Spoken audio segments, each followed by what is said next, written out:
Indiana Jones, which, of course, again, this is a part of the triple pack. So, here we go. Indiana Jones and the Temple of Doom is a 1984 film, which is once again directed by Steven Spielberg. And the plot of this movie is we see Harrison Ford once again as Indiana Jones. At the very beginning, he's in the middle of a job trying to get this diamond from this guy at a nightclub, but that goes haywire because he gets poisoned. So he's trying to get the antidote to that.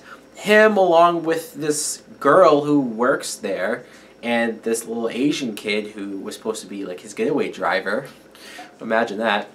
They wind up on this plane, but that too goes haywire. They wind up in the ocean until they finally get washed up in this village in India. So, once they're in India, they see this tribe who are on the verge of dying off because somebody stole their stone. So Indiana Jones agrees to help these people and get the stone back. Now, what I think of the second Indiana Jones movie is, again, for people who didn't see my review for the first Indiana Jones movie, this is the very first time that I'm sitting down and watching these films. I know, we've got past the surprise element to that. I'm going to say that this movie's okay. It's okay. It's not terrible. It's not bad. I liked it, but I didn't like it as much as I did the first movie. The first movie, maybe it's hard, right? The first movie is so great, such a classic, so original. It does virtually everything right.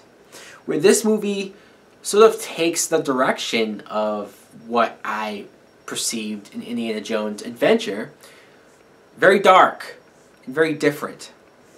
First things first is I want to talk about something that I didn't get to talk about in my review for the first movie.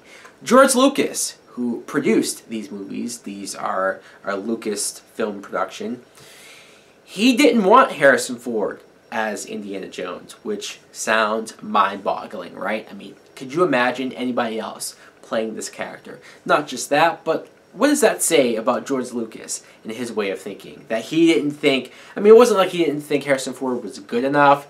It was more so because he didn't want to use the same actor that he's already using in the Star Wars movies. I get that. I, too, am surprised that Harrison Ford became this iconic character while he was doing that other one. But still, I think he's great as this role. And I'm glad Spielberg convinced him otherwise.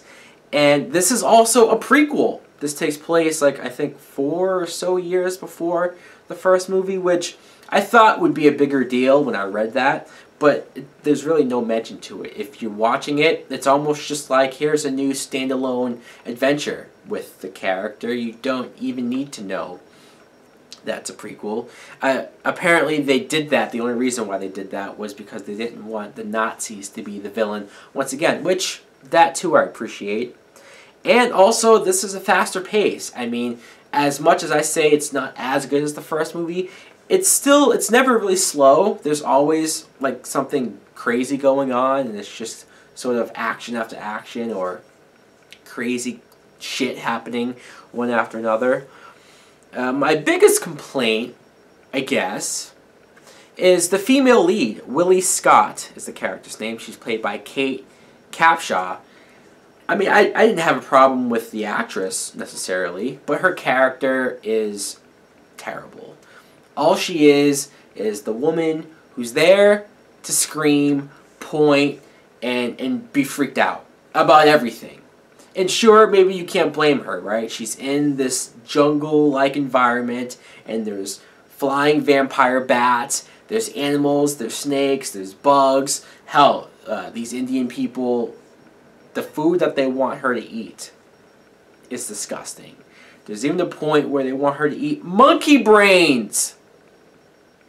So I can't say I blame her when she's freaked out in her environment, but when it just becomes like her screaming and screaming, I'm not going to say I never laughed at any moment when it was going on and like Indiana Jones is in the background, sort of just not caring nearly as much as she is. But still, after a while, it just that's all her character was.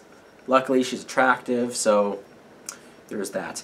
Now, the critics were pretty polarizing on this movie. It feels like, in retrospect, Nowadays, you hear good things. But back then, I guess people were complaining about how the story was about these Indians and how inaccurate it was to their actual religion and their God and what their God is, their God is represented in this movie. All of that, I guess I understand if you're more familiar with that. I'm not, so none of that really bothered me. My biggest problems is kind of what Steven Spielberg admits about this movie. He says he doesn't like this movie at all. And that's where he's being a little harsh. It's too violent, it's too this, and it's too that. It's too much. And I agree that it is too dark. Too violent, I can't say too violent, right? Because what did I say in my review for the first movie? That there was a lot of blood, and that there was people getting shot in the head and stabbed, and there was violent stuff in the first movie too.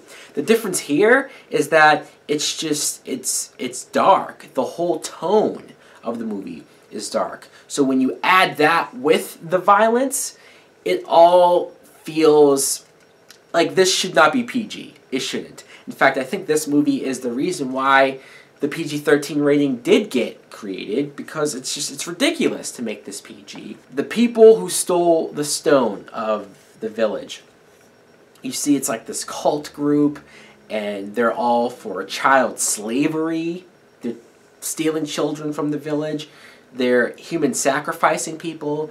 They're ripping hearts out of people through their chest. And you see it? Yeah, that happens. Oh yeah, and black magic is in this movie. So there's voodoo dolls and everything. Wow.